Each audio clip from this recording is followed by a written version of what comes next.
अच्छा, now this is actually quite similar to your O levels ही, ठीक है जी। इसमें कोई ऐसी चीज नहीं है which is like too much of a big jump. This chapter is really easy. States of matter वाला ये पार्ट तो सब बच्चों को आता ही है, इट्स इजी। हाँ, कुछ चीजें हैं जो मुझे सिखानी है, बिकॉज P1 में कुछ एमसीक्यूज आते हैं जो मुझे भी जब मैं पढ़ रहा था तो मुझे भी उस वक्त क्लियर नहीं थी वो चीजें, ठीक है जी। So it would be good कि you don't lose those 1 to 2 marks जो इनके आते रहते हैं स्टेट्स ऑफ मैटर वाले चैप्टर में, ठीक है। अच्छा, सिंपल मोलेक्युलर स्ट्रक्चर्स क्या होते हैं? सिंपल मोलेक्युलर स्ट्रक्चर्स वो होते हैं जो कोवेलेंटली बॉन्डेड होते हैं, राइट। क्योंकि मेटालिक को तो हम जायंट लैटिस बोलते हैं, आयोनिक को भी हम जायंट लैटिस बोलते हैं, और ये सारे जायंट लैटिस होते हैं, राइट। अब सिंपल मोलेक्युलर जैसे क्लोरीन है, वाटर है, आयोडीन है, ठीक है, या इथेनॉल है, ये छोटे छोटे कोवेलेंट कंपाउंड्स, छोटे छोटे कंपाउंड्स जो कोवेलेंटली बॉन्डेड होते हैं, ठीक है, these are known as simple molecular structures, ठीक है।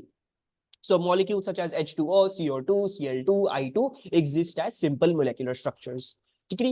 अब इसमें हमने जो है वो लास्ट क्लास में ही इसकी डायग्राम डिस्कस करी थी, the hydrogen bonding in for example ice, ठीक है।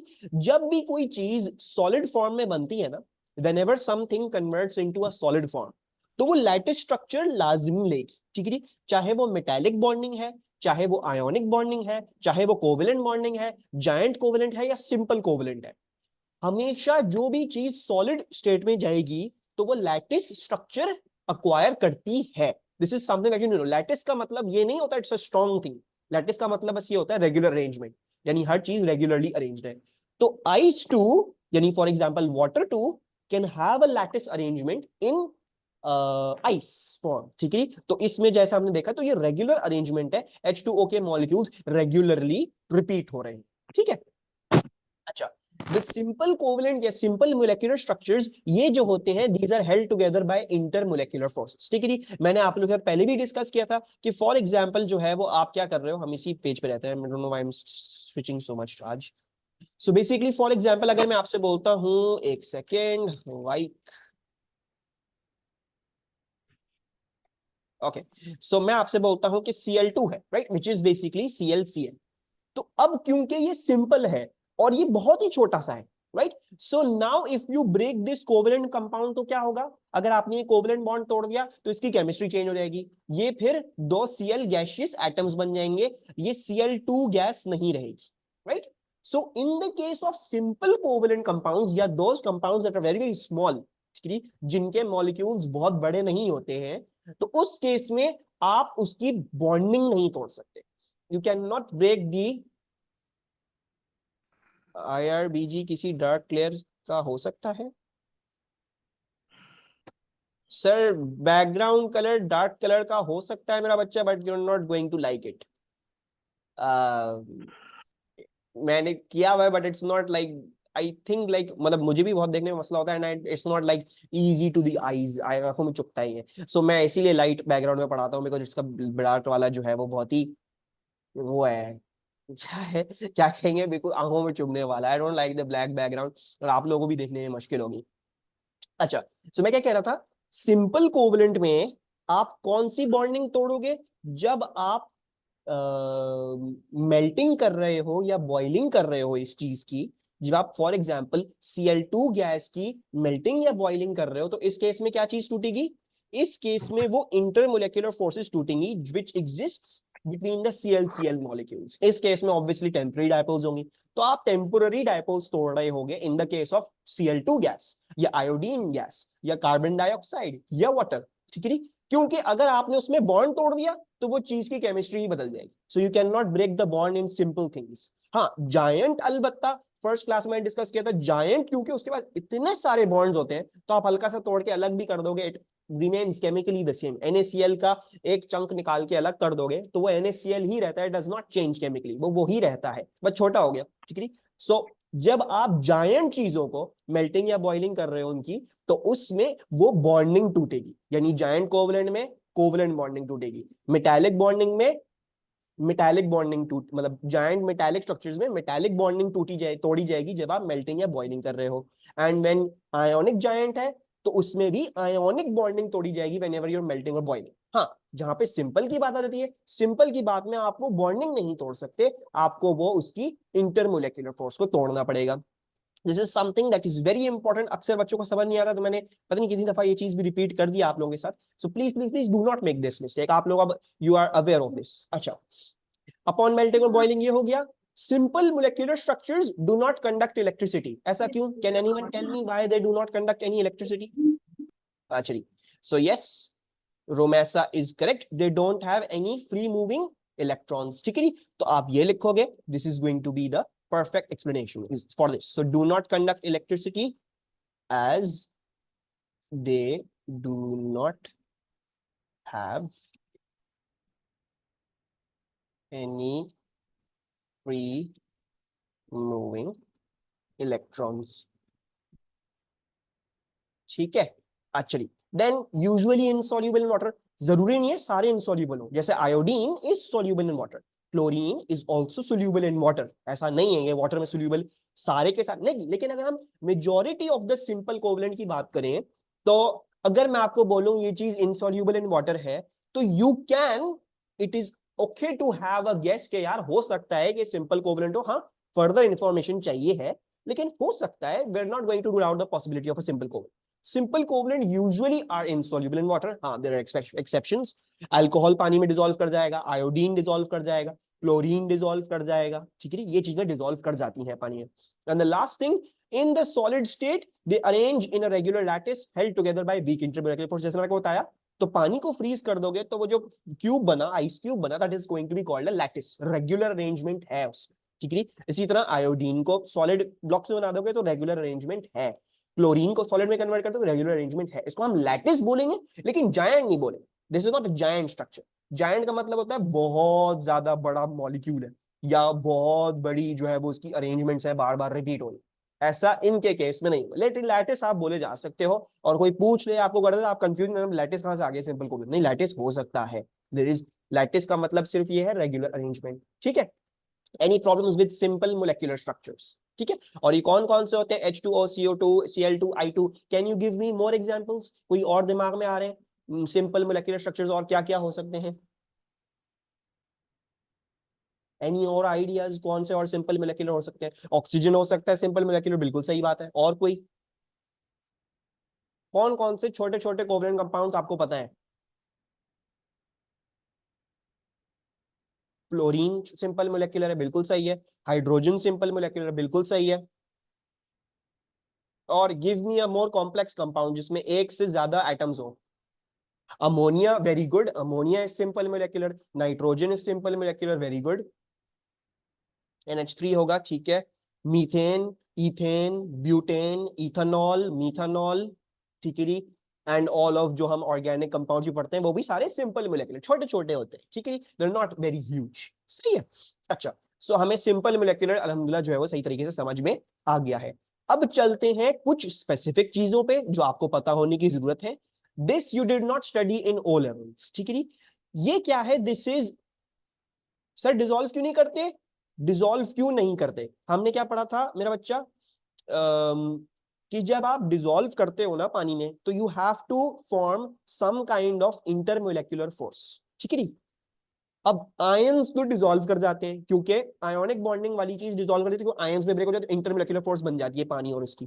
ठीक है नी? हाँ, अब कुछ है और जो लेकिन जो डिसॉल्व नहीं कर रहे हैं मैसा, उसकी एग्जांपल, उसकी एक्सप्लेनेशन क्या लिखोगे आप? ये लिखोगे कि ये पानी के साथ इन स्ट्रॉन्ग इंटरमोलेक्युलर फोर्सेस नहीं बना पा रहा है, therefore it is not dissolving. तो फॉर एग्जांपल अगर मैं आपसे पूछूं यहाँ पे कि भाई मुझे बताओ कि मीथेन पानी में डिसॉल्व क्यों नहीं करता, तो आप बोलोगे सर देखें, CH4 does not form intermolecular forces with water, तो इसलिए CH4 is, it is unfavourable for CH4 to dissolve in water. ठीक है नी? और इसका मजीद आप पढ़ोगे कहां पे? A2 में पढ़ोगे, in your very last chapter for organic chemistry I guess. उधर जब पढ़ रहे होते हैं एनालिटिकल केमिस्ट्री, तो मैं फिर और उधर डिटेल में बताऊंगा कौन सी चीज एब्जॉर्ब होती है और क्या नहीं होती, क्या होता है। But it's a good for now. अभी हम क्या सीख रहे हैं? हम ये सीखेंगे जो चीज डिसॉल्व करेगी वो इंटरमोलेक्युलर फोर्सेस बना सकती है। यानी अगर कोई डिसॉल्व नहीं कर रही है तो उसका मतलब है वो इंटरमोलेक्युलर फोर्सेस नहीं बना पा रही। ठीक है, एक्चुअली अब आ जाते हैं बकमिंस्टर फुलरीन। ठीक है, आपको इसकी स्पेलिंग पता होनी चाहिए है, इट्स गुड टू नो। इस बकमिंस्टर फुलरीन को हम बकी बॉल्स भी कहते हैं। ठीक है, these are both the same names for the same thing, bucky balls या Buckminster fullerene. Now Buckminster fullerene is carbon 60, ठीक है। इसके एक स्ट्रक्चर में कितने कार्बन होते हैं? 60 कार्बन होते हैं, right. And these are in the shape of like football, लेकिन आई होप सबने फुटबॉल्स देखी होंगी। तो फुटबॉल्स में सबको पता है, जो फुटबॉल्स आजकल बन के आती हैं उनमें क्या होता है, उनमें कुछ पेंटागॉन्स होते हैं, ठीक है, उनमें कुछ हेक्सागॉन्स होते हैं, ठीक है, सो सम हेक्सागॉन्स एंड, तो basically bucky balls are very very very small carbon balls, मतलब ये पूरी तरीके से कार्बन से बनी हुई होती हैं, और ये बॉल एक फुटबॉल की शेप में ये जो है ये एग्जिस्ट करती है, ठीक है। So they have 60 carbons. This is known as Buckminster fullerene. Bucky balls है। Actually, ये क्या है? This, because this is made up of a carbon, तो ये क्या होगा? This will be called as an allotrope of carbon. ठीक है, ये क्या है? Allotrope of carbon कहलाएगा। Are you aware of the word allotrope? Allotrope समझ में आता है? Allotrope क्या होता है? Are you aware of it? बता दें एक दफा। Are you okay? Something to do with chemical and physical properties, I guess. Different forms of एक ही element. Yeah, that's the thing. Very good. So this is different forms. So अगर मैं बोल रहा हूँ allotrope of carbon है, so this is a different form of carbon. कैसे carbon exist कर सकता है, उसमें से एक फॉर्म बकी बॉल्स होती है C60, ठीक है। Any other allotropes you know of carbon? हमें कोई और कार्बन के एलोट्रोप्स पता है? वेरी वेरी फेमस कार्बन के allotropes, different forms of carbon. Diamond, very good. So diamond is also an allotrope of carbon, जो हम अभी थोड़ी देर में डिस्कस कर रहे होंगे। और किसी को याद आ रही है? Graphite, very good. Graphite is also an allotrope of carbon. और अब जो हम नेक्स्ट एग्जांपल्स कर रहे होंगे, they will basically be allotropes of carbon ही, and we will see the things. अच्छा, now coal, coal, okay, I would say ठीक है, coal is more organic compounds, but I will say ठीक है, कोई मसला नहीं है। अच्छा, now Buckminster fullerene, it is carbon 60, ठीक है। 60 carbons are not enough to be called a giant structure. हम इसको अभी भी giant structure नहीं बोलेंगे, ये अभी भी simple molecular structure ही है। हाँ, इसमें 60 कार्बन है, लेकिन ये सिंपल, ये 60 कार्बन कुछ भी नहीं होते। There are very small amount, बहुत स्मॉल अमाउंट है, 60 कार्बन कुछ भी नहीं, ठीक है। So Buckminster fullerene is still a simple molecular compound. तो क्या आप मुझे इसकी कुछ प्रॉपर्टीज बता सकते हैं? Just by knowing this statement that this is simple molecular, can you give me some properties for this thing? पानी में क्या सोल्यूबिलिटी होगी? कंडक्ट कर सकता है इलेक्ट्रिसिटी या नहीं? और with regards to let's say other properties, तो जो हमने अभी ऊपर थोड़ी देर पहले डिस्कस करी, तो उन्हीं से रिलेट करके मुझे कुछ इसके बारे में गैसेस बता सकते हो? Low melting point, boiling point, very good. Mass, mass बोल रहे हैं क्योंकि सिंपल मोलेक्युलर है, इसकी इंटरमोलेक्युलर फोर्सेस तोड़नी पड़ेंगी। जब आप इसको मेल्ट करोगे तो क्या होगा? इसका melting point, boiling point low होगा, very good. Soluble in water नहीं, simple molecular usually insoluble in water, ठीक है। So this will also be insoluble in water, ठीक है जी। और कोई प्रॉपर्टी आ रही दिमाग में? कंडक्ट करेगा इलेक्ट्रिसिटी है, will it conduct electricity? Yes, simple molecular structures usually do not conduct electricity. ठीक है। अच्छा, तो बेसिकली ये जो सिंपल मोलेक्युलर मैंने लिखा हुआ है, उससे आपके दिमाग में ये सब चीजें आनी चाहिए for low melting point, boiling point most probably conduct नहीं करेगा इलेक्ट्रिसिटी। हाँ, और इंटरमोलेक्युलर फोर्सेस तोड़ रहे हैं हम इसकी, और जो है वो क्या कहते हैं, और जो भी हमने इधर ऊपर डिस्कस करी थी ये सारी चीजें काफी डिटेल में, ठीक है। अच्छा, ना ये जो एलोट्रोप ऑफ कार्बन है ना, ये थोड़ा सा वियर्ड, ठीक है, क्योंकि ग्रेफाइट, डायमंड वगैरह उनका ना काफी it's like easy to think about them, लेकिन ये थोड़ा सा वियर्ड, इसमें हमें कुछ चीजें थोड़ी सी बारीकी में घुसना पड़ेगा इसको सही तरीके से समझने में, बिकॉज ज्यादातर ये सही तरीके से पढ़ाया नहीं जाता है। आई जस्ट वांट कि आप लोगों को सारी इंफॉर्मेशन प्रॉपरली मिली हुई है, ठीक है। अच्छा, कार्बन नॉर्मली कितने बॉन्ड्स फॉर्म करता है? जो भी हमने मीथेन देखा, इथेन देखा, कार्बन डाइऑक्साइड देखा, जो भी देखा, तो कार्बन नॉर्मली कितने बॉन्ड्स फॉर्म करेगा? 4। कार्बन नॉर्मली फॉर्म्स 4 बॉन्ड्स, बिल्कुल सही है, ठीक है। अच्छा, अब बकी बॉल्स में क्या होता है? बकी बॉल्स में you have got pentagonal arrangement of carbons, ठीक है। सो इसमें कहीं कहीं आपको पेंटागॉन्स दिखेंगे, ठीक है। कहीं कहीं आपको इसके बरक्स क्या दिखेगा? आपको इसके बरक्स ये दिखेगा कि इसमें हेक्सागोनल अरेंजमेंट भी है। तो आपको दोनों चीजें दिखती है। क्या चीजें दिखती हैं? आपको पेंटागोनल अरेंजमेंट भी दिखती है, आपको हेक्सागोनल अरेंजमेंट भी दिखती है. So this is one thing. ठीक है. So it has pentagons and hexagons of carbons and that's all arranged in a bond. ठीक है. यहाँ पे लिखा हुआ है pentagon hexagon. अच्छा. नाउ अब हमने क्या भी डिस्कस किया, हमने डिस्कस किया कि कार्बन यूजुअली फॉर्म्स 4 बॉन्ड्स. ठीक है. बट अगर इसको देखोगे ना, सो इसमें एक चीज है. वो क्या चीज है? वो ये चीज है कि if you look at one carbon over here, अगर मैं इसको देखूंगा तो ये एक्चुअली 1 2 और सिर्फ 3 बॉन्ड्स बना रहा है. It is actually only forming 3 bonds. ठीक है. सिर्फ और सिर्फ 3 बना रहा है instead of the carbon which is usually forming 4. You do not need to know the logic behind it. क्यों भाई, क्यों 4 क्यों नहीं बना रहा, 3 क्यों बना रहा है? That's not our main concern. हमारा मेन कंसर्न ये है कि क्योंकि ये 3 बॉन्ड्स बना रहा है तो इससे क्या फर्क पड़ रहा है इसमें, right? So let's understand this. Carbon usually forms 4 bonds, लेकिन in Buckminster fullerene it is forming 3 bonds. तो this is the carbon bond number 1, this is bond number 2, this is bond number 3.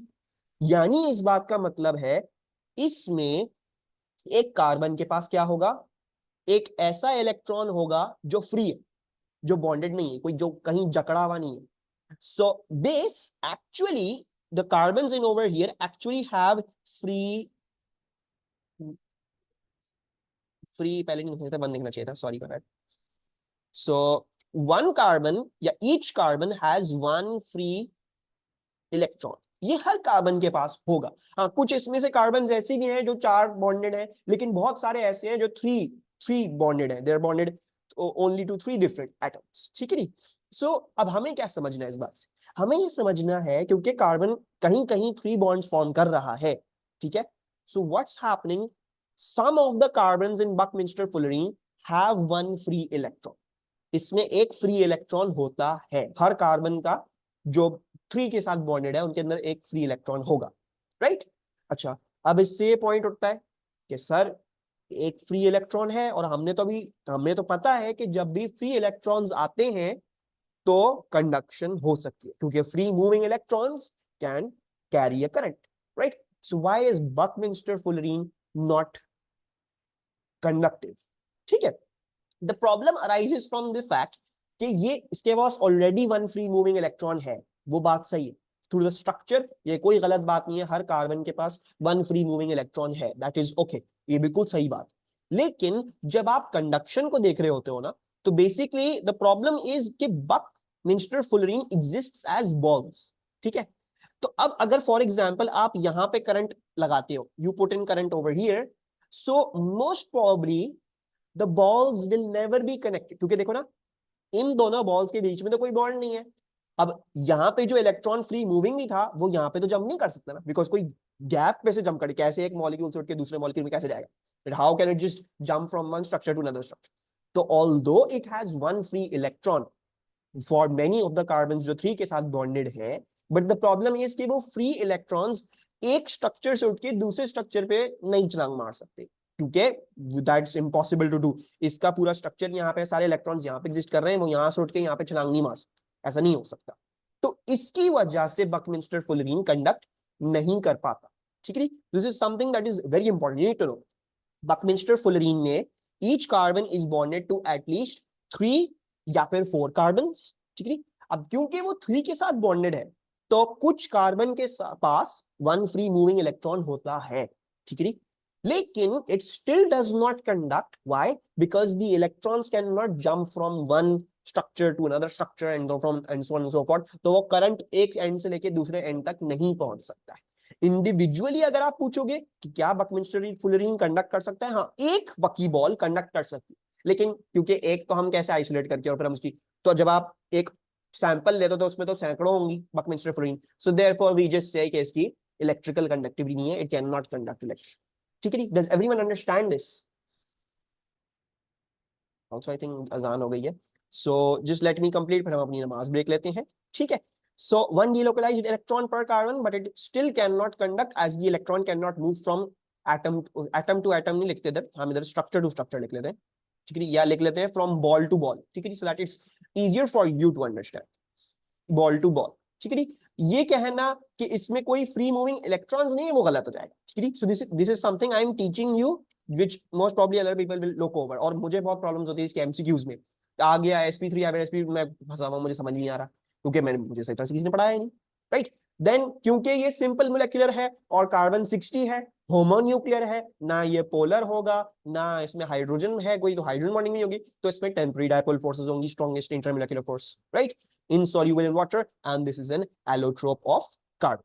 इसके बारे में एक और चीज पता होने की जरूरत है, लेकिन हम वो कब डिस्कस करेंगे, जब हम हाइब्रिडाइजेशन कर चुके होंगे। So this is one allotrope of carbon that we discussed, that is a simple molecular allotrope of carbon। इसमें कोई प्रॉब्लम्स है तो you can ask me,